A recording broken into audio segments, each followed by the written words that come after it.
Muy buenos días, muy buenas tardes a todos, depende de donde se encuentren. Les habla por acá el ingeniero Eliud Hernández, director de Inesatec. Si pueden, por favor, confirmarme que me escuchan y que también pueden ver mi pantalla. Repito, si pueden, por favor, confirmarme que me escuchan y que también pueden ver mi pantalla. Vamos a ver, vamos a chequear por aquí, que todo esté en orden. Vamos a ver, viendo un poco los comentarios. Me dice Johan Macedo que sí, se escucha claro y también se observa la pantalla. Perfecto. Leximar Loreto también. Muy bien. Bueno, yo voy activando por acá también la cámara web y así vamos interactuando desde el principio. Bien, Miguel Zambrano también se suma, que le mandamos un saludo. Bien, perfecto. Estoy aquí acomodando todas las pantallas para que todo me funcione bien. Perfecto. Y bueno, tenemos hoy este tema interesantísimo de la influencia de las cimentaciones en el desempeño sísmico de estructuras, ¿no? Esto es un tópico que hemos hablado muchísimo y que, bueno, creo que quizás por eso también hay muchas personas registradas en el webinar, ¿no? Eh, de alguna forma, quizás en el punto que más fallamos como ingenieros estructurales probablemente sean las cimentaciones, ¿no? Porque de alguna manera las normas a nivel del diseño sísmico en concreto armado, en acero, han ido, digámoslo así, avanzando, pero no necesariamente en el tema de las cimentaciones, que eso está todavía un poco allí estancado, diríamos así, ¿no? Ahora, tenemos que entender algo y quizás voy a partir de una filosofía, algo más filosófico, eh, con unos esquemas que les voy a preparar para que lo entiendan. Porque al final, más allá de lo que está en las normas y lo que debamos cumplir a nivel de normativa, de regulación, yo creo que lo más destacable es que uno entienda qué es lo que está pasando. Bien, y creo que es la clave para luego entonces poder aplicar cualquier ajuste, cualquier proceso de diseño que lo amerite. Bien, entonces vamos a ir a ese punto en específico, ¿no? Antes de entrar incluso al software, o sea, vamos a ver un poco la circunstancia. Vamos a ver aquí, déjenme un momento. De hecho, voy a aprovechar de quitar la cámara para concentrarme en esto y voy a ir un momento a abrir una pequeña plantilla que me va a servir mucho en la explicación. Veamos lo siguiente. Bien, vamos a ver aquí. Sí, listo. Fíjense lo siguiente. Cuando yo voy a diseñar una estructura, vamos a plantear aquí un punto importante. Primero, cuando yo voy a hacer el diseño de la estructura, diseño de una estructura, aquí vamos a hacerlo de esta forma. Uno de los puntos sumamente importantes es la definición de un espectro de diseño, que como conocemos conlleva, algunos países lo asocian a un valor Q, otros a un valor R, pero al final son valores mayores a uno. Eso implica que yo tenía un espectro elástico, ¿verdad? Aquí tengo aceleraciones, aquí tengo periodos. Yo tenía un espectro elástico, que era este, que tenía, ejemplo, un R igual a 1, y resulta que termino diseñando para un espectro inelástico con un R mayor a 1. O sea, que hay una reducción de respuesta. Esa reducción de respuesta lo que está provocando es que yo diseñe con fuerzas menores, de una forma estratégica para inducir a la estructura a un daño que debe ser controlado. Partamos de allí. Entonces, yo espero que la estructura incursione en el rango elástico, porque si yo en vez de prepararla, vamos a hacer un ejemplo, en vez de toda la fuerza sísmica, si por ejemplo yo utilizara un R de 6 o un R de 5, vamos a ponerlo así, divido en 5 veces la fuerza sísmica. O sea, si yo tenía 1000 toneladas de cortante basal, realmente voy a diseñar para 200 toneladas de cortante basal. Como mis elementos se van a dimensionar conforme a esta fuerza sísmica, cuando el sismo venga en la verdadera realidad, porque al final el R lo estoy imponiendo yo, la estructura se va a ver superada por esa capacidad a nivel de su capacidad elástica y no le quedará otro remedio a la estructura que incursionar en el rango inelástico. Esto es importante, ¿bien? Es importante tomar en cuenta ese proceso.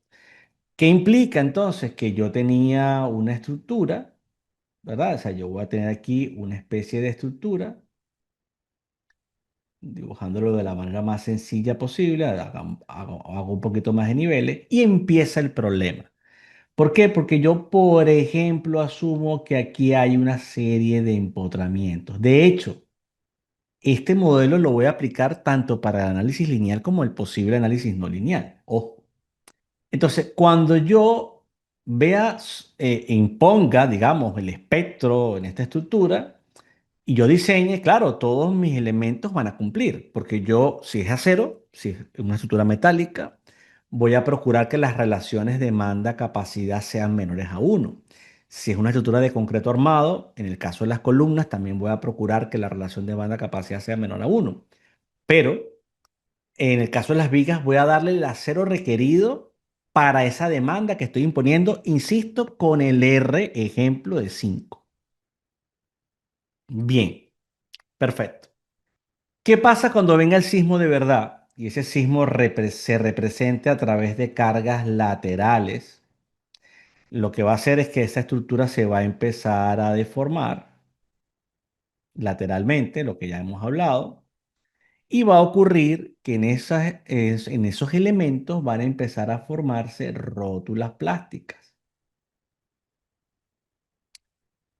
Como ya sabemos que la estructura estaba preparada para una quinta parte de la fuerza sísmica, es evidente que en las primeras de cambio, ya la estructura va a llegar a una capacidad, a superar su capacidad lineal, entrará en la fase inelástica. Entonces, es lo que hablamos, y por eso los voy a ir llevando hacia la curva, hacia las cimentaciones a través de la curva de capacidad. Lo que va a pasar es que yo voy a tener una especie de curva de capacidad. Lo interesante de casi clase, esto casi es una clase, ¿no? Una curva de capacidad donde estoy representando el cortante basal, vamos a hacerlo mejor, cortante basal, monitoreando, por ejemplo, este nodo, este es mi nodo control, versus el desplazamiento del tope. Entonces yo voy a tener aquí una respuesta primero lineal y en algún momento va a empezar a entrar en el rango inelástico hasta que falle. Yo puedo identificar lo que conocemos como mi corte cedente. Aquí estaría el cortante último. Aquí estaría mi desplazamiento cedente y mi desplazamiento último. Con lo cual, este es el rango inelástico del sistema. Bien, interesante. Estoy viendo de alguna manera esa capacidad elástica. De hecho, una manera de estimar el valor de R, que siempre es difícil calcular, es lo siguiente. Yo normalmente tendría por aquí una especie de corte de diseño, que muchas veces también se le llama corte elástico. Y ese corte elástico suele ser aproximadamente un 80% del corte excedente. ¿Por qué? Porque la estructura tampoco queda totalmente al límite. O sea, hay ciertos elementos que quedan un poquito por debajo de las relaciones demanda-capacidad igual a uno. Entonces, si yo saco la ductilidad como el desplazamiento último entre el sedente y saco la sobreresistencia como el cortante último entre ese cortante elástico, que al final es el cortante último, entre aproximadamente un 80% del cortante sedente, podría decir que el R, de una manera sencilla, es la ductilidad por esa sobreresistencia. Esto es sobre resistencia. Bien. Y se puede llegar a que ese valor sea bastante consistente al R inicial. Pero algo importante aquí. Resulta que a través de análisis no lineal, yo puedo comparar, por ejemplo, y aquí lo pongo con otro color, yo puedo representar, llegar a calcular lo que sería el punto de desempeño, el performance point. Hay maneras de que yo, a través del método del espectro de capacidad o el método de los coeficientes de desplazamiento, que son los métodos que se aplican dentro del desempeño sísmico, ya lo vamos a ver, yo pueda llegar a este punto. ¿Qué significa este punto? O sea, yo quiero calcular, el gran problema aquí es calcular cuál es el máximo desplazamiento probable que le impone el sismo a la estructura. Y para ello hay dos métodos, el método del espectro de capacidad o el método de los coeficientes de desplazamiento. Ambos métodos me permiten determinar lo que llamamos el punto de desempeño. Y ese punto de desempeño, si yo lo bajo, determino ese desplazamiento. Entonces, el punto de desempeño es muy clave porque a partir del desplazamiento del punto de desempeño, yo puedo tener una deriva como el desplazamiento del punto del performance point, el punto de desempeño, entre la altura total. Y esa tiene que ser menor a la deriva máxima. Pero también tengo una incursión inelástica, un porcentaje de incursión. Y se regula cuánto porcentaje le permito, según la funcionalidad o importancia de la estructura, a esa demanda sísmica. O sea, es decir, si estuviésemos hablando de un hospital, probablemente el punto de desempeño no puede estar aquí, tiene que estar aquí. ¿Por qué? Porque tiene que estar cerca de su rango sedente para que el daño sea mínimo y permita que la estructura siga funcionando. En la medida que la estructura sea más importante, se le acepta o se le permite menos incursión inelástico. ¿Qué tiene que ver todo esto con la cimentación? Que hasta ahora, en mi modelo, la cimentación ha sido un empotramiento o un vínculo, el vínculo que sea. Primer punto, para que todo lo que yo haga sea verdad, lo que yo represente como vínculo tiene que suceder en la realidad. Ejemplo, si yo digo que esto es un empotramiento y le da una rigidez casi infinita a este punto y a este punto, es lo que va a ocasionar que la estructura se deforme como yo lo observé en mi modelo. Y todo lo demás, punto de desempeño, el R, todas las fuerzas, todo es consistente a ese vínculo. Pero obviamente el vínculo es una idealización de una realidad, porque ese vínculo es o una zapata, o una losa de fundación, o unos cabezales y pilotes, es una cimentación. Entonces, una primera reflexión importante está en que lo que yo coloque como vínculo se refleje en la realidad constructiva. Porque si en la realidad constructiva mi elemento es flexible y yo lo asumí rígido, no coincide y va a haber una respuesta distinta a la que yo predije de alguna manera. ¿Por qué? Porque resulta que si yo tenía controlados los desplazamientos, a lo mejor ahora superan el valor límite. Si el periodo yo no quería que pasara de un segundo, ahora es un segundo y medio. Empiezan a generarse efectos de segundo orden, efectos P deltas que nunca contemplé. Bien, porque mi vínculo no representa esa realidad. Lo otro. El vínculo representa la realidad. Sí, bien, ya logré que mi empotramiento realmente fuese consistente a lo que yo voy a construir. Pues si este es el punto de desempeño, la estructura, las cimentaciones tienen que permitir que la estructura llegue aquí. Por lo tanto, yo tendré que buscar qué reacciones hay aquí para cuando la estructura ha alcanzado este desplazamiento, que le llamamos el desplazamiento del punto de desempeño.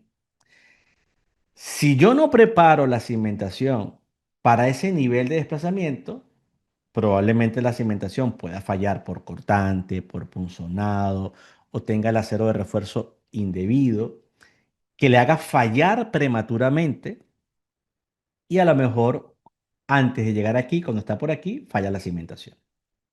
La cimentación no es un elemento disipador de energía, si bien podría disipar energía, ¿sí? Como las columnas, como cualquier elemento, pero no es el elemento principal disipador de energía.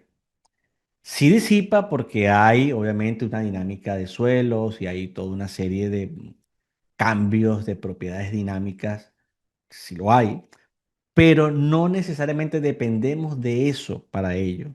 Entonces, es importante garantizar que las cimentaciones resistan en condición última el máximo desplazamiento que esperamos de la estructura. ¿Cómo lo anticipa la norma?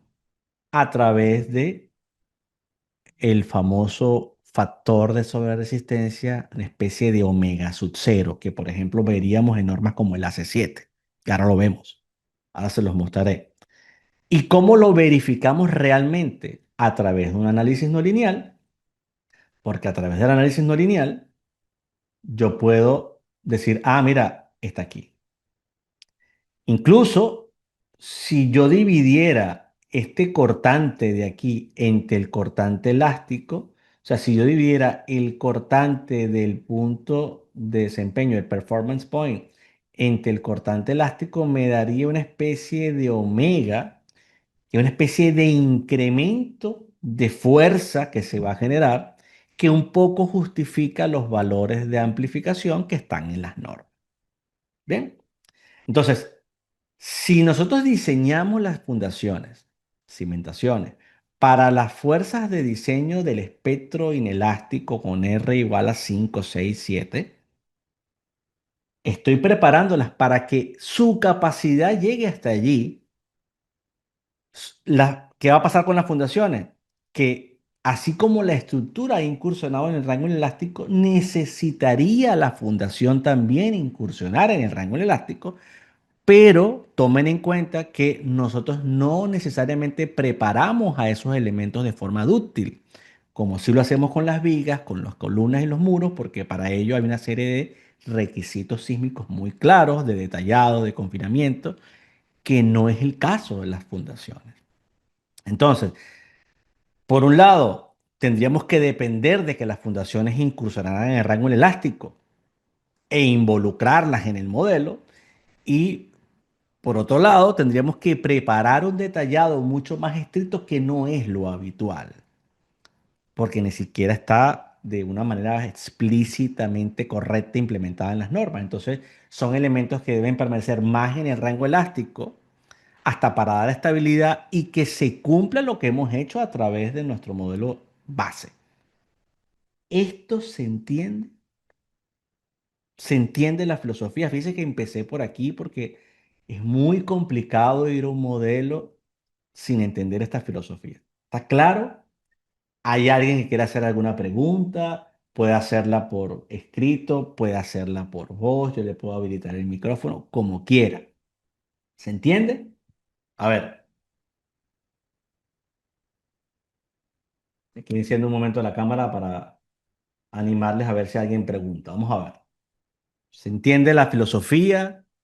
¿Está clara?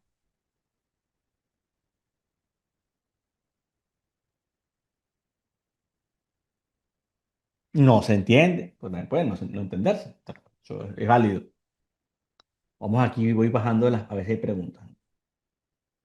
César Mateo dice, excelente explicación. Dice Héctor Monzón, se entiende, ingeniero, la filosofía está clara. Perfecto. Bueno, solo dos personas han contestado. Vamos a ver si más se animan a la idea.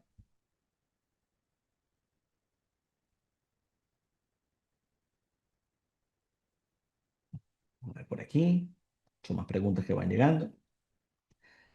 Los factores omega para fundaciones siempre se determinan de esa manera o se tabulan los valores correspondientes en alguna norma. Que no hay unos valores tan específicos para las fundaciones como los omega. Es que, de hecho, eh, si en el caso del pórtico que he dibujado, asumimos que las vigas son las que incursionan en el rango elástico y las columnas son las que deben permanecer en el rango elástico, también, también debería verificar las columnas para ese máximo desplazamiento. O sea, dentro de la filosofía de diseño está en que hay unos elementos que incursionan en el rango elástico y disipan energía, y hay otros que son los responsables de mantener la estabilidad. Entonces, esos que son responsables de mantener la estabilidad, ejemplo, las columnas, son elementos que cuando la estructura ha incursionado en el rango elástico, producto de que las vigas ceden, estos elementos aún están dentro de su rango elástico. Y es lo que pasa con la cimentación. Entonces, las normas, como la C7, introdujeron este concepto del omega sub cero, para, digamos, predecir, estimar las fuerzas que llegarían, por ejemplo, a las columnas. Pero que si van a llegar a las columnas, también van a llegar a las fundaciones. No tiene sentido que yo diseñe las columnas para esa fuerza y las cimentaciones para la fuerza reducida. Es incongruente. Entonces, todos los elementos, todos los elementos que no van a disipar energía deberían ser diseñados con factores de incremento de fuerza sísmica por este mecanismo de anticipación o este mecanismo de disipación de energía. Entonces, pasa con todo. ¿Qué pasa? La norma te da este factor, te permite estimarlo, pero realmente un análisis no lineal es lo que lo certifica. Bien, se entiende la filosofía y aquí vamos a ver con muchos casos prácticos. Bien, por ejemplo, permítanme buscar aquí dentro del... Sí, vamos a buscar aquí un momentico la filosofía, ¿no? De parte de las cosas que venía mostrando. Primero que por aquí estaban, tengo varios documentos, entonces quería mostrarle los valores de omega que por ahí estaban estimándose. Vamos a ver por acá, a ver si los puedo ubicar. Si los ubico rápidamente, un segundo. Si no, bueno, ya después los ubico y es para que tengan siempre la referencia de los parámetros que se utilizan en todo. Déjenme ver si lo puedo ubicar aquí dentro del AC7, que tengo un documento del AC7 y lo busco aquí dentro de mis cosas. HR sísmica, sí, AC7. Vamos a ver un segundito nada más. Sí, yo creo que esto puede servir como una pequeña referencia al menos pero aunque no es el último documento que hemos preparado, por lo menos sí lo debo tener a mano. Sí, fíjense, ya les voy a mostrar. Aquí está, ¿no? Ya se los muestro. Por ejemplo, fíjense que hay una tabla, la acerqué, donde aparece el sistema, el tipo de sistema estructural, aparecen los factores de reducción de respuesta y aparece el overstrange factor. Este omega sub 0, 2.5, 2.5, 2.5, 3, 3, 2, son valores mínimos incluso, porque no dejan de ser valores genéricos que en realidad, si se hace un análisis no lineal, se obtiene el incremento correcto, ¿bien? El incremento ideal. Entonces, vamos, para seguirme concentrando en la presentación, a hacer varias cosas. Primero, vamos a dividirlo en dos partes. Primero, vamos a entender lo que les decía al principio, ¿no? De que el tipo de cimentación tiene que ser congruente con el vínculo. Esto es independiente a la fuerza con la que yo diseñe la cimentación, porque si yo en mi modelo no reflejo la realidad constructiva, estamos mal. Ya luego, si la reflejo, me ocuparé de la fuerza con la que se va a diseñar. Entonces, vamos por partes. Para ello, tengo unos modelos bastante clásicos que me han permitido siempre poder dejar esto bastante claro. Este es uno de ellos. Este es un sistema, ¿verdad? Un sistema de pórticos con arrestamientos excéntricos, cuya filosofía de diseño es que se formen las rótulas plásticas en los famosos links, bien, en los famosos enlaces, ¿verdad? ¿Por qué? Porque es lo que permite la disipación de energía. Cuando nosotros tenemos un sistema de pórticos excéntricos, se disipa energía y claro, el sistema se vuelve dúctil y de alguna manera aprovechamos lo mejor que ese sistema puede proveer. Bien, ese es el primer punto importante, digamos, porque muchas veces esto no se tiene claro y creo que es sumamente importante el entender primero la filosofía de diseño como tal. Bien, hay una serie de presentaciones, ya que estamos hablando de este caso en particular, que hablarían sobre estos sistemas excéntricos, por ejemplo, para dar contexto, donde lo que me interesa es mostrar este sistema. Bien, entonces fíjense que este sistema concentra el daño aquí.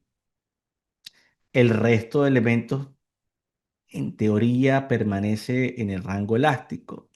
Y por eso es que llamamos a esta sección el conjunto elástico. ¿Por qué? Porque es la viga, la columna y el arrastramiento que están fuera del enlace, los que prácticamente se mantienen en el rango elástico para permitirle al enlace disipar energía. Si yo hago un diseño correcto, debe generarse algo así.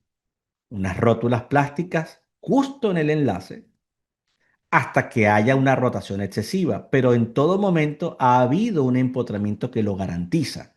Porque si no hay fuerza, si no hay empotramiento, no hay fuerza axial y no hay mecanismo para que se genere una curva de capacidad con un rango inelástico.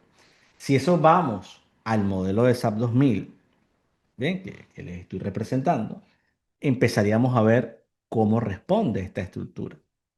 Diríamos, bueno, vamos a ver este pushover. Vamos a empezar a notar cómo incursiona en el rango elástico. Vemos que incluso le cuesta un poco llegar las rótulas hasta el último nivel, porque bueno, se van representando por aquí. Fíjense que de repente ya se forman por aquí. La viga fuera del enlace está bien, el arrastramiento también, la columna también. Digamos que todo está bastante coherente y yo vería algo así. Esto es lo que yo espero de un diseño. Si yo hago mi diseño correcto, con la hoja de cálculo, toda la verificación que corresponde, esto es lo que tendría que pasar. ¿Y qué sucede? ¿Cuál es el modo de vibración? 0,255 segundos. ¿Cuánto se desplazó ese pushover en ese paso, no sé, 10 por allí? Vamos a seguir en los pasos, ¿no? En este paso, por ejemplo, donde ya empiezan a fallar porque en algún momento todo falla, ¿no? Ya por aquí el desplazamiento, incluso el anterior, es 0,22 y recuerden el periodo 0,255 segundos. Bien, cambiamos esta estructura, vamos a cambiarla por una estructura donde yo tenga eh, las fundaciones modeladas. Entonces, ahora es el mismo caso, pero introduje una cimentación con un pedestal. Esa cimentación está aquí. ¿Ven? Es una cimentación de 2 por 2, de 2,2 por 2,2. O sea, nos aprovechamos del SAP 2000 que tiene el módulo de cimentaciones y vemos la respuesta. Recuerden que era 0,255 segundos y se desplazaba a 0,22 metros, ¿no? Bueno, vemos ahora el pushover desde el punto uno y vean qué va a pasar. Aquí se van a empezar a formar las rótulas, pero en la parte izquierda no. Y la razón es que la zona izquierda se está levantando. Si nosotros vemos la escala, aquí vamos a buscar una escala un poquito exagerada, van a ver cómo esto se levanta. Fíjense que se levanta la zapata. Entonces, esto está casi rotando como un cuerpo rígido para esos pasos. Vamos a colocar aquí un poquito más pequeña la escala. Vamos a ponerle 40 y vamos a empezar. Y fíjense que sí, se forman aquí las rótulas plásticas, pero aquí apenas se empieza a formar en el paso 8 una sola, y es porque hay rotación y prácticamente levantamiento. Fíjense que el desplazamiento U sub 3 es positivo. Hay rotación y levantamiento. Entonces, no es un empotramiento. Si rota y se levanta, es flexible. Y si es muy flexible, obviamente no responde a la manera como estamos asumiendo en nuestro modelo base, el que hicimos en mismo SAP 2000, el que hicimos en etapa, lo que sea. Y fíjense que además que muchas veces preguntan, ¿y la cimentación la debo diseñar con la fuerza sísmica? Pues sí, fíjense cómo la viga de Riostra tiene rótula plástica.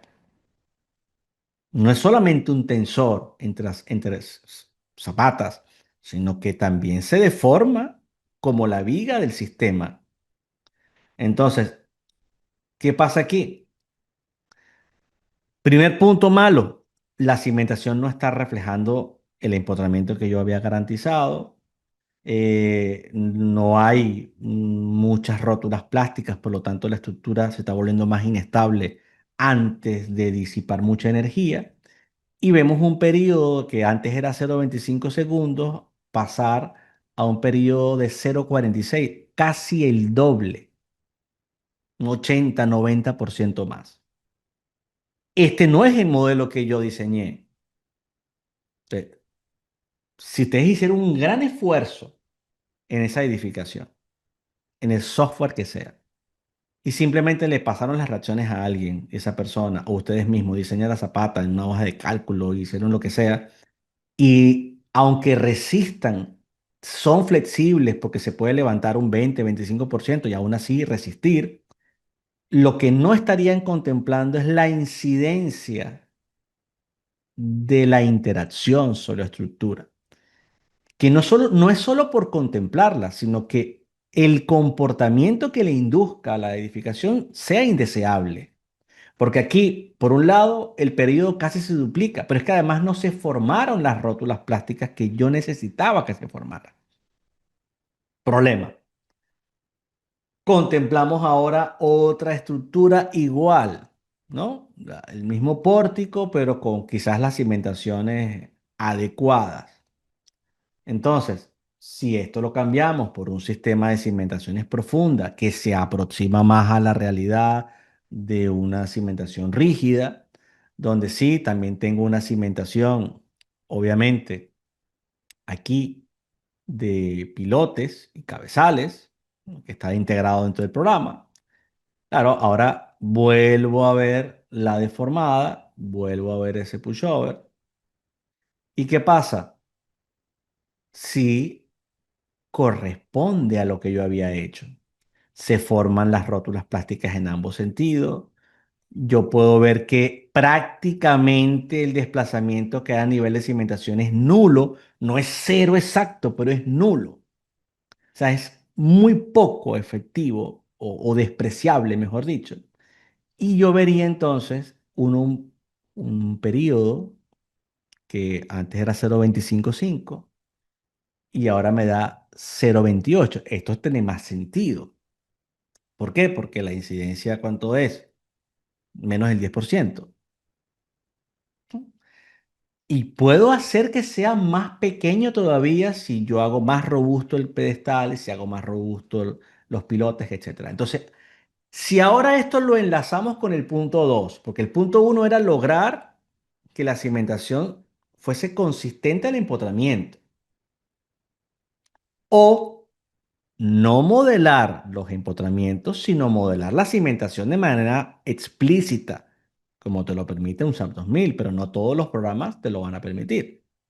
Entonces, si ya yo logré modelar la estructura, verificar que mi empotramiento inicial es coherente, bien, porque toda esta estructura aquí está con resortes, está con su rigidez, está tomando en cuenta el medio del suelo, etcétera, porque precisamente para eso está esta simulación. Ahora yo diría, ¿con qué fuerzas diseño? Bueno, aquí obviamente hay muchas cosas. Yo podría ver hasta una especie de curva de capacidad, ¿no? Aquí vamos a ver para que observen, ¿no? Yo diría, bueno, mira, aquí yo puedo ver hasta una curva de capacidad. Está hecha al revés. Aquí viene la parte lineal, viene la parte inelástica y llega hasta aquí. Bien, perfecto.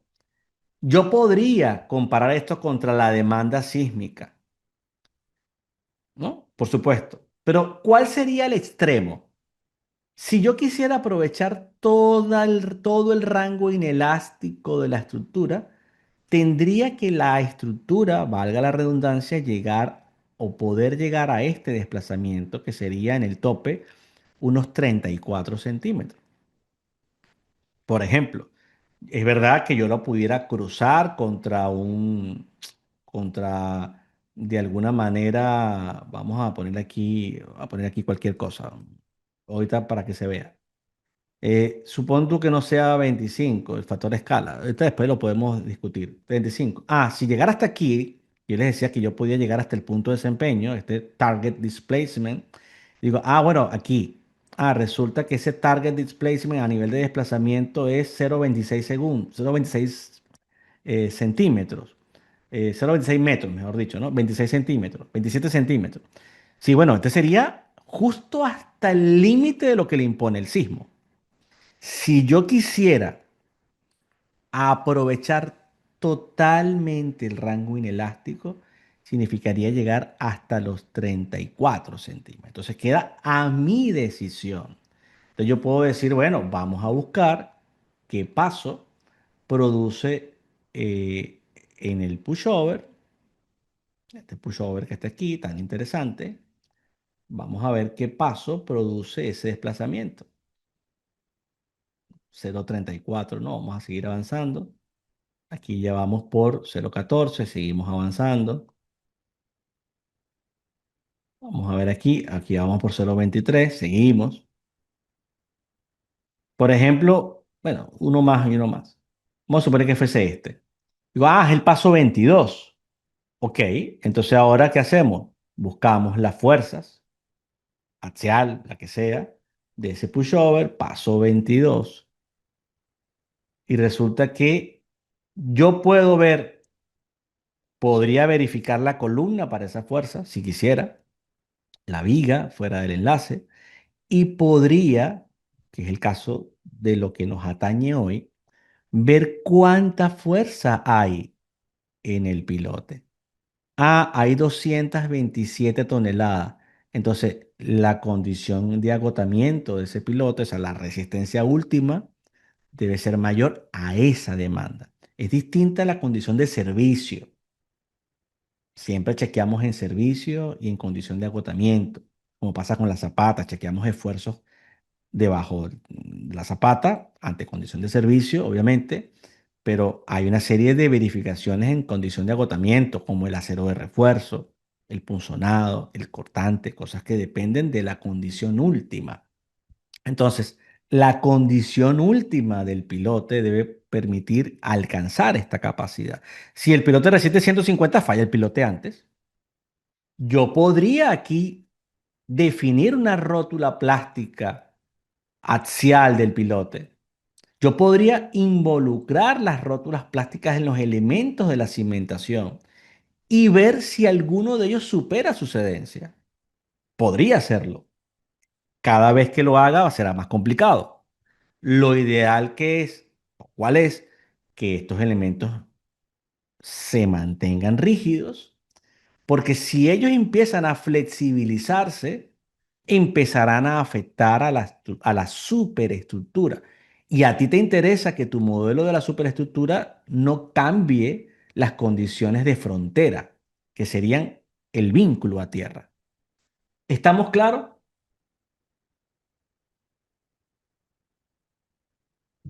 ¿Se entiende lo que quiero transmitir?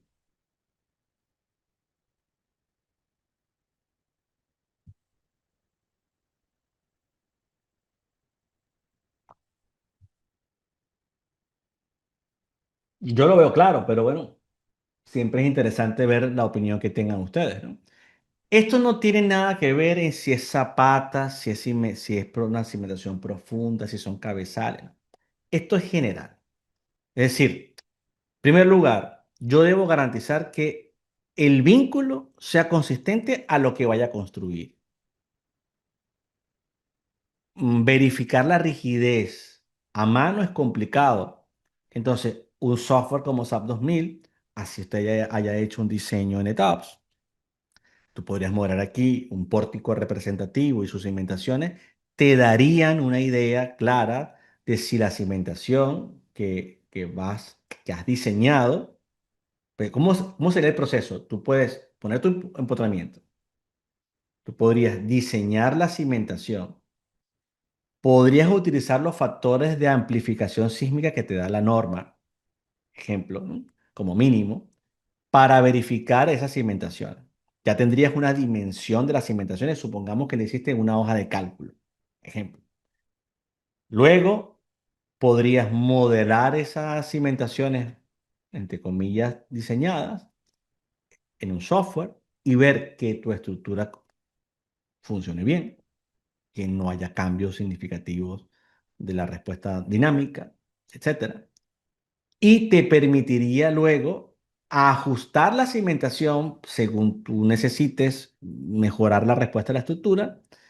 Si ya venías de haberla verificado, la puedes terminar de verificar.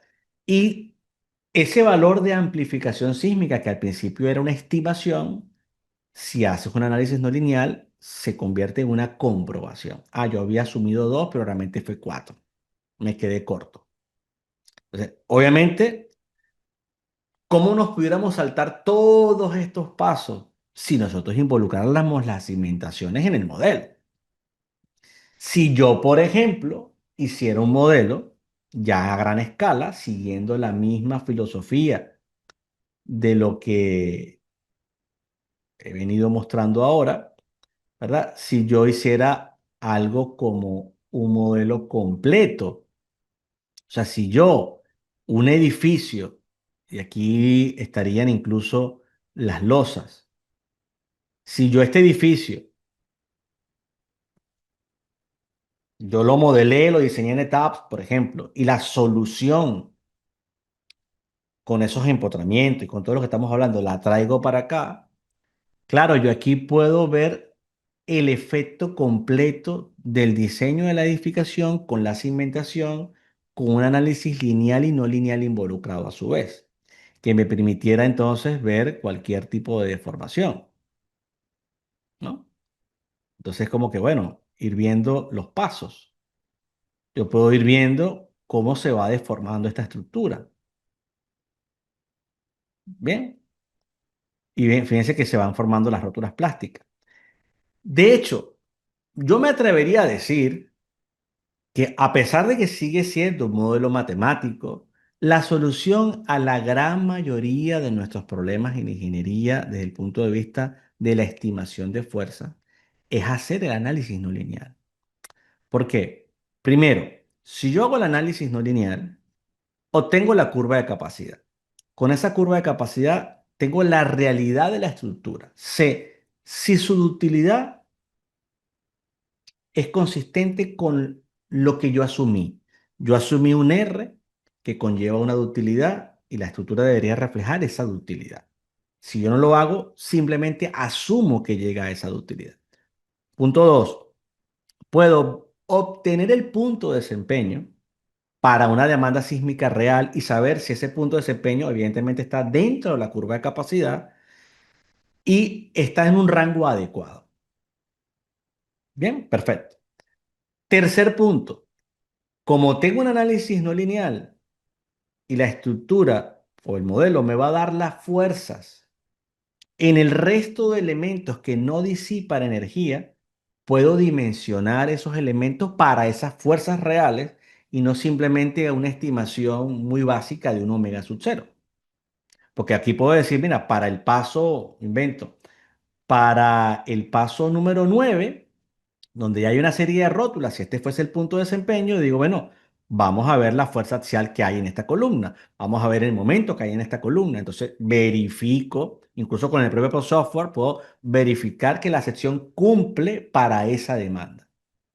Ya no tengo que valerme de una estimación, porque además a veces las estimaciones son muy genéricas, 3 para todo, ¿no? Resulta que esta columna de la izquierda se incrementó la fuerza en 2,5, para la otra en 2,3, la otra en 3,1. ¿Por qué? Porque hay una redistribución de fuerza y no es simplemente agarrar el sismo y multiplicarlo por 3, sino que como la respuesta de la edificación va cambiando en función a la presencia de las rótulas plásticas, obviamente el equilibrio de fuerzas es distinto. Entonces, no todas las columnas reaccionan de la misma manera y no todas las cimentaciones reaccionan de la misma manera. Y si vamos al punto de la cimentación, que es nuestro interés, tendría las fuerzas que llegan a esa cimentación. Y además, por supuesto, cuidaría que las cimentaciones produzcan el mecanismo de disipación de energía que yo deseo que ocurra. Si son los links, que ocurran los links. Si son las diagonales en un sistema de arrastramiento, que sean las diagonales. O sea, yo estaría verificando que el diseño es correcto y las cimentaciones reafirman ese diseño. Entonces hay que estar muy claro de las normas, de los procedimientos de diseño, de las limitaciones y ventajas de cada sistema estructural, de cómo modelar la estructura, de involucrar la secuencia constructiva, de involucrar la interacción suelo-estructura, de cuáles son los métodos de diseño, método del espectro de capacidad, método de los coeficientes, cómo se aplican las rótulas plásticas, cómo se hace, por ejemplo, un análisis donde yo involucre aspectos que dependen del tiempo, tantas cosas que se requieran un análisis no lineal. Y si yo quisiera involucrar un sismo real, como ya tengo todo el modelo, y quiero ir más allá del análisis estático no lineal, bueno, puedo incluir registros sísmicos para hacer un análisis dinámico no lineal y comprobar que ante sismos reales todo funciona.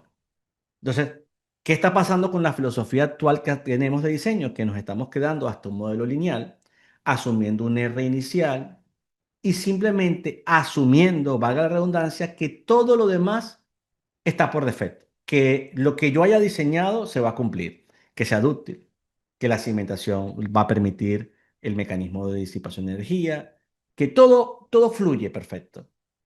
No hay una verificación de esa situación. Entonces es peligroso porque me puedo quedar corto. Porque al final las normas tienen lineamientos muy generales. La norma no está diseñando tu propia edificación.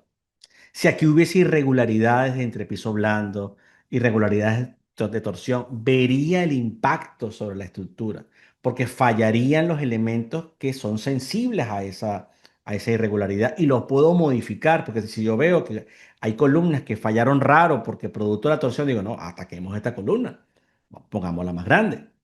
Entonces, tomo decisiones en función a la respuesta del modelo. ¿Está claro? ¿Cómo lo ven? Por aquí dice Héctor Monzón, me perdí un poco en por qué cuando se tenía el modelo con zapata aislada que tenía el levantamiento no se comportó de manera adecuada. No se comporta de manera adecuada por lo siguiente, ingeniero, es muy sencillo. Si vemos el caso de, voy a volver aquí a la lámina, si yo tengo un sistema así, es que se va a entender rápidamente, ¿no? Voy a hacer un sistema muy básico. Hago esto, perdón, lo hice mal.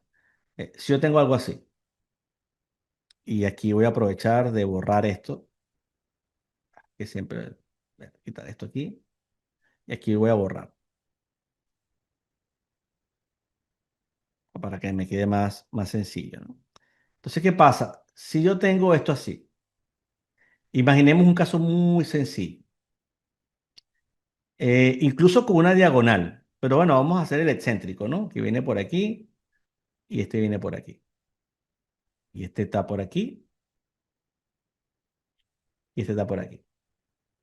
¿Qué pasa si aquí, en vez de un vínculo como este, hay un resorte que es flexible? O sea, voy a quitar aquí el vínculo y voy a hacer, esto es un nodo, y voy a hacer un resorte así, ¿no? Y aquí es un resorte así.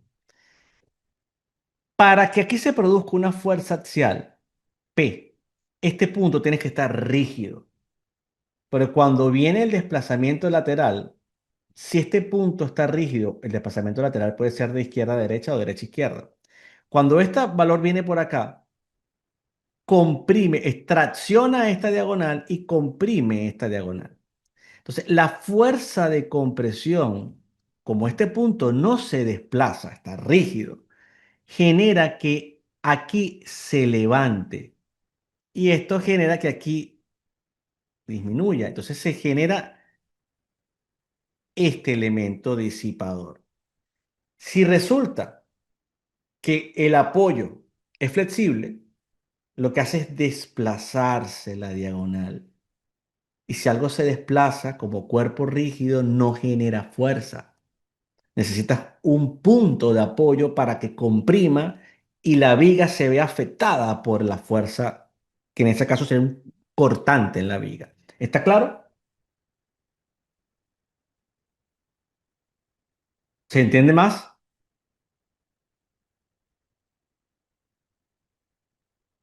Esto me lo preguntaba el ingeniero Héctor Monzón. Vamos a ver. ¿Se entiende? Perfecto. Pero aquí decía Luis Méndez, ¿qué pasaría si los apoyos son piñados? Bueno, si yo coloqué un apoyo de rótula o un pin que restringe los desplazamientos, pero la rotación no, entonces yo debo garantizar que rote.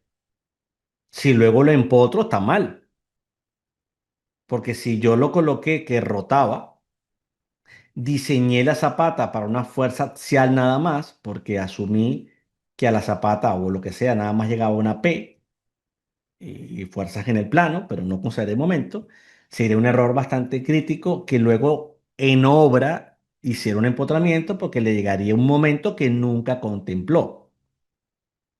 Entonces, ¿cómo hacemos? Como va a ser muy difícil que la cimentación la induzcamos a que rote, realmente tendríamos que buscar un sistema que de hecho por ahí tengo unas fotos sumamente interesantes. Ahorita se las muestro. donde, por ejemplo, la columna y la diagonal llegaran a una especie de pin, ¿verdad? Que le permitiera la rotación. O sea, el vínculo tiene que permitir la rotación. El vínculo tiene que permitir la rotación. Hubo una publicación que hicimos en LinkedIn muy interesante que se ve claramente. Déjenme ver si la puedo ubicar, porque esto no fue hace mucho tiempo. Y que se va a ver claramente el caso de este pin. Ya lo estoy buscando un momento nada más. A ver si lo logro ver por aquí, porque aquí está. Van a ver. Déjeme salvar esta imagen o sí, guardar esta imagen. Sí, un segundo nada más. En el escritorio, un segundo para que se vea claramente el tema. Por ejemplo, vean este caso. Claro, y el vínculo permite la rotación. Todo lo que llega allí. En este caso es una columna, esto es la estación de Francia aquí en Barcelona. El vínculo tiene la posibilidad de crear la rotación. No importa que la cimentación sea robusta, es que no le va a transmitir la estructura un momento por la vinculación. En estructuras metálicas esto es relativamente sencillo hacer, ¿ok? Pero en concreto armado es muy complicado. Sin embargo, ustedes han visto, seguramente en muchas edificaciones de concreto armado, cómo hay una reducción de sección. Hay columnas, muchos edificios de los años 50, 60 tenían una práctica que era que la columna era variable. Entonces empezaba, qué sé yo, 1 metro arriba y terminaba 30 centímetros abajo. Eso no necesariamente de manera exacta es una articulación, pero el cambio de inercia es tan brusco que induce una articulación. Además que se podían cruzar los aceros, buscar que se formara la rótula, ¿no? No es exacto, pero se aproxima. Bien. Entonces, bueno, esa era una idea que quería mostrarles acá. Si por aquí, por ejemplo, en naves industriales he visto que varios colocan apoyos simples, pero al final las placas base parecen estar empotradas. Mal. Si tú diseñas con apoyos simples y diseñas una zapata para esa fuerza axial y luego empotras, no, no es congruente. Entonces, hay que diseñarlo como va a estar. De hecho, en el caso de, por ejemplo, una edificación tipo nave que tenga las cimentaciones, es que al final son todos, ¿no? Porque yo pudiera ver este edificio industrial. Vamos a ver este ejemplo, ¿no? Yo aquí tengo un edificio industrial, pero ese edificio industrial está sobre pilotes. Y puedo ver el análisis completo sobre pilotes, pero es que también lo podría hacer, y de hecho es parte de la práctica, decir, bueno, veamos el tipo de cimentación. Por supuesto, hay un estudio geotécnico que te lleva a ello, pero yo puedo ver ese mismo caso ahora con un planteamiento de zapatas. Lo que quiero que también se lleven del webinar es que la cimentación no es algo aparte. La cimentación afecta a la superestructura, porque le cambia la rigidez, le cambia las condiciones y le puede limitar la incursión inelástica, porque falla primero la cimentación. Entonces, por un lado, la rigidez tiene que ser congruente a lo que necesitamos y por otro, las fuerzas con las que se diseña esa cimentación tienen que ser consistentes a los puntos de desempeño que esperamos en un análisis no lineal que viene, por supuesto, de un sismo real representado a través de un espectro, por supuesto, ¿no? Entonces, más casos de esta nave o una nave como esta que hemos mostrado también, o que tiene la cimentación y que hemos mostrado muchas veces, por ejemplo, esta, ¿no? Vamos a ver este caso. Bueno, esta sería una nave industrial o una especie de hangar que tiene la cimentación. Tiene la cimentación, aquí porque está ocultada el área, pero oculta el área, pero es que la cimentación está, o sea, vamos a decir aquí que la muestre y la puede mostrar con el extrude y se vería el análisis y lo que implique ese análisis. Porque, ¿qué pasa? Si yo hago el análisis de esa estructura, una estructura tan larga como esta, que tiene 60 metros de luz, la cimentación es muy clave para representar esa rigidez. Si yo le pongo un empotramiento, pero resulta que esto es casi un pseudo empotramiento, se desplazará mucho más. Y cambia todas las fuerzas de diseño de los cordones, de las fuerzas en los verticales, en todas las celosías, depende del vínculo. Depende del vínculo que hayamos elegido. Entonces, no es simplemente que hacemos un diseño posterior, es que ya tenemos que pensar en la robustez, en la rigidez del sistema de cimentación que le permita a la estructura comportarse como nosotros queremos que se comporte. Por ejemplo, aquí, si yo veo una deformada ante incluso el viento, una deformada que sea en el contorno USUT X, y le doy una escala mucho más grande, vamos a decir 300, fíjense lo que ocurre. Ustedes están viendo allí que la cimentación está funcionando. No hay unos desplazamientos ni unas rotaciones excesivas. De hecho, se está formando una especie de S, que es la que siempre buscamos que se forme en la columna. Bien, porque esta columna que está aquí, fíjense cómo aquí entra, así hace este efecto. Entonces implica que hay un empotramiento. No es perfecto como el empotramiento, que es infinito, pero se acerca. Si yo aquí hubiese puesto zapata, esto rota, rota. Así de sencillo. Entonces, tengo que ser congruente, insisto, que es lo que he hablado, con el diseño y la cimentación, con todo lo demás, porque toda la fuerza, la deformada es la parte inicial. De hecho, nosotros estudiamos el método de los desplazamientos. Los desplazamientos, que son nuestras incógnitas, son los que definen la fuerza. Si los desplazamientos son distintos, porque las condiciones de frontera son distintas, entonces todo de nada sirvió hacer un modelo tan sofisticado. ¿De qué sirve hacer la megatorre de 30 pisos, súper sofisticada con todo, y nos equivocamos en la vinculación, que no la representa? Cualquier variación significativa se traduce en 30-40% de cambio de la respuesta dinámica. Entonces, ¿dónde quedó nuestra precisión en el cálculo? ¿Se entiende la problemática, no?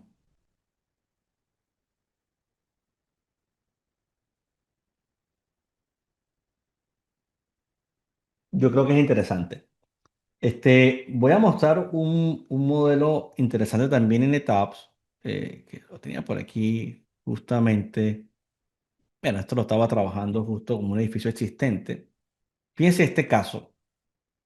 Fíjense en este caso, por ejemplo. Esto era un caso que estaba mostrando justo hace poco, antes de empezar la sesión.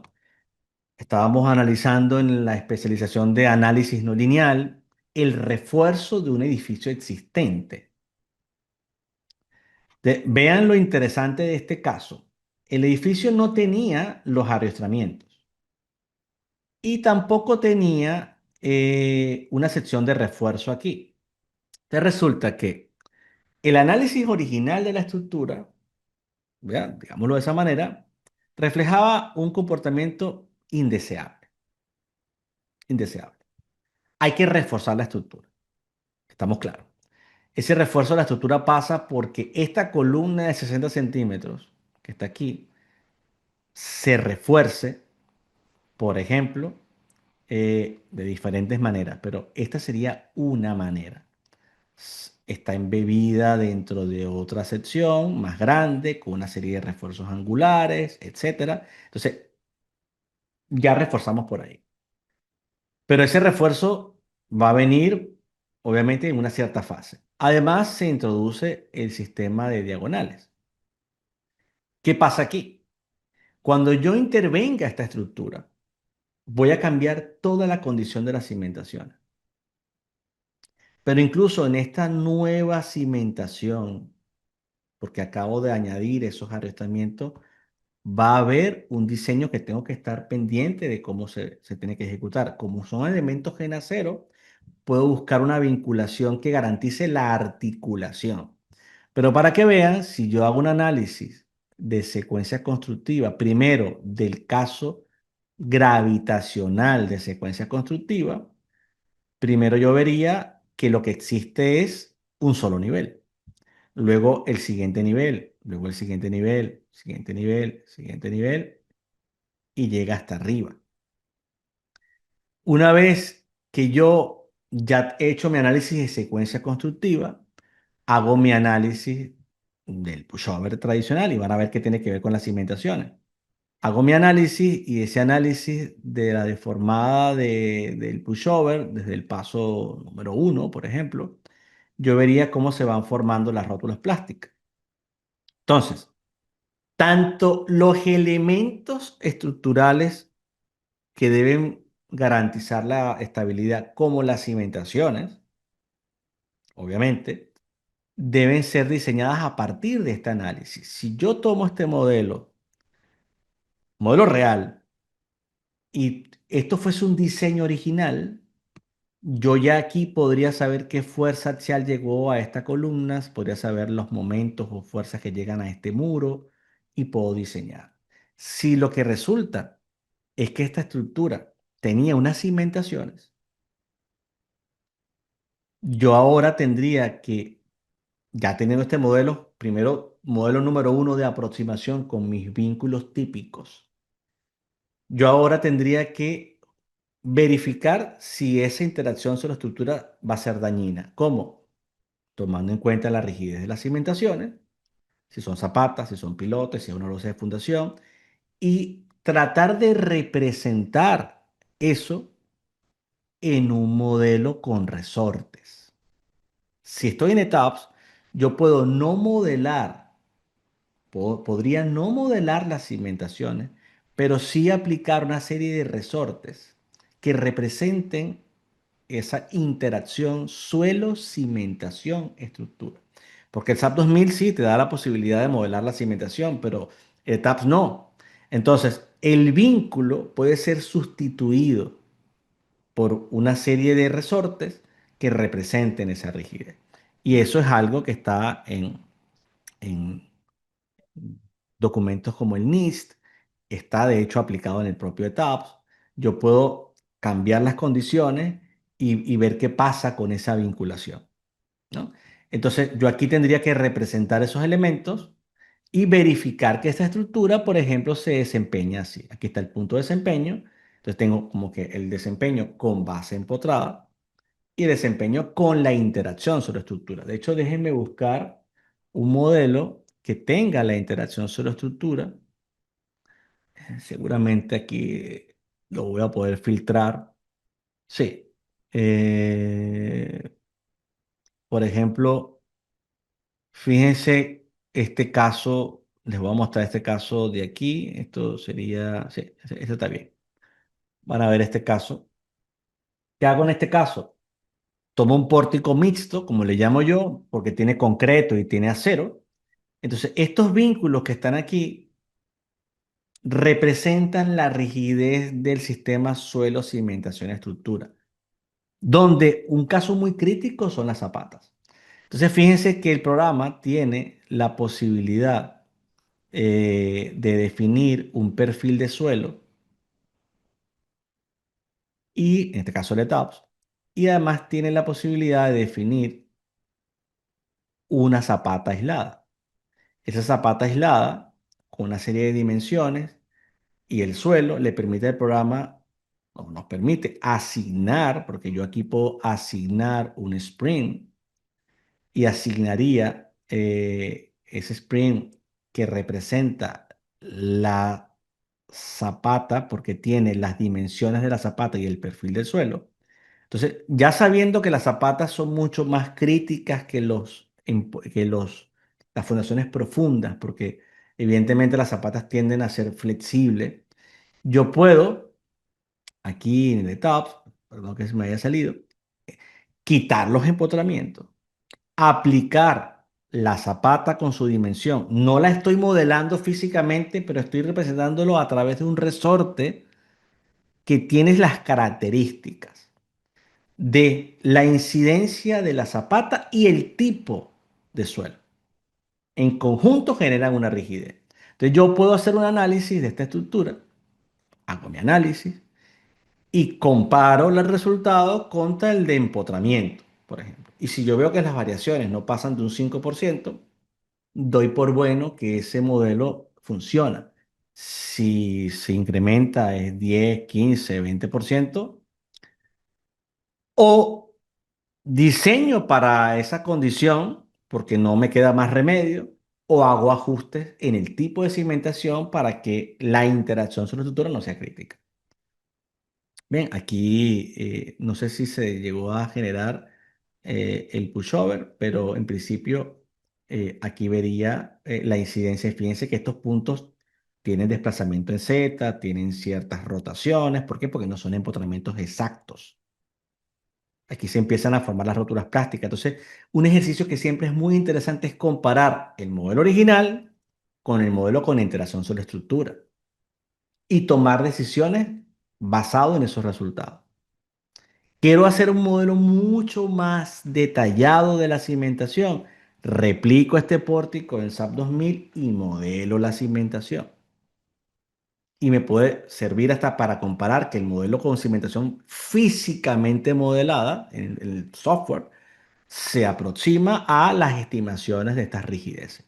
En cualquier caso, la incidencia de la cimentación es clave y debemos diseñarla para las fuerzas esperadas, esas fuerzas de esas curvas de capacidad, que aquí además la curva es perfecta, y que se cruza contra la demanda sísmica, que muchas veces también se puede hacer con el método del espectro de capacidad, que sería el FEMA 440, donde vemos aquí, por ejemplo, donde la demanda basado en en esta sismo de la C7 está en este punto, pero que yo puedo cambiar a lo mejor a un sismo particular, ¿verdad? Multiplicar aquí por 981 por un sismo mío que yo tenga con R igual a 1 y quede aquí. Entonces, para este nivel de desplazamiento, que en este caso sería, tendría que buscar el desplazamiento real, porque esto es pseudo desplazamiento, yo vería la condición de la cimentación.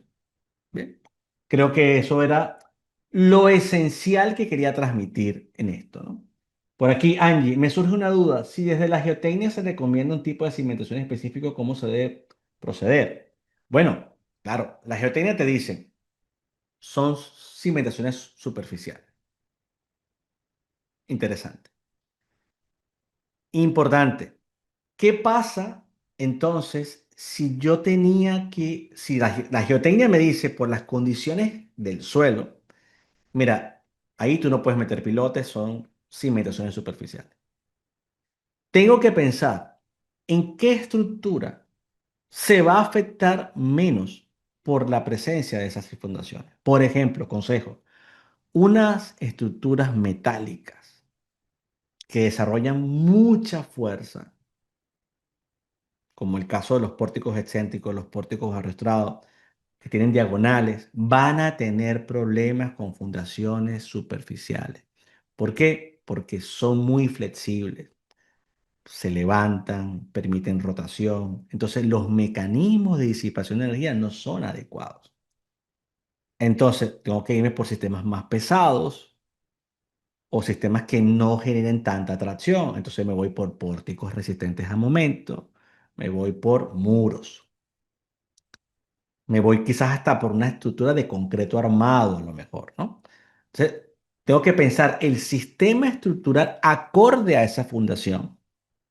Si pretendo hacer una estructura arriostrada, donde hay mucha fuerza axial, voy a tener probablemente problemas a menos que yo esa fundación, aunque sea directa, la pueda enterrar un poco, porque una cosa es que esté completamente superficial y otra cosa es que pueda estar 1,5 metros y la tierra y todo el sistema de rigidez compense. Si más bien me dicen que es lo contrario, no, mira, son pilotes, entonces ya tengo libertad probablemente de elegir el mayor sistema que aplique. Pero siempre que sean cimentaciones superficiales hay que tener mucho cuidado por la poca rigidez y el poco peso que tienen, que son vulnerables al levantamiento y la rotación. ¿Está claro para Angie?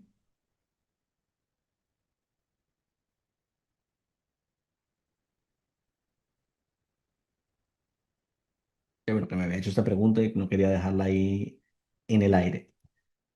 Bueno, esto es lo que yo les quería mostrar. Evidentemente hay un montón de documentos que tenemos, no se imaginan la cantidad de cosas que hay, de cosas que hay que saber diseñar, porque obviamente el análisis es una cosa, pero hay que saber diseñar las fundaciones. O sea, obviamente, o sea, esto no es un tema, digamos, trivial. Es un tema complicado, es un tema que hay que saber diseñarlo, por un lado, saber representarlo en los modelos, saber ejecutarlo a nivel de plano, X, ¿no? O sea, todo lo que involucra el diseño.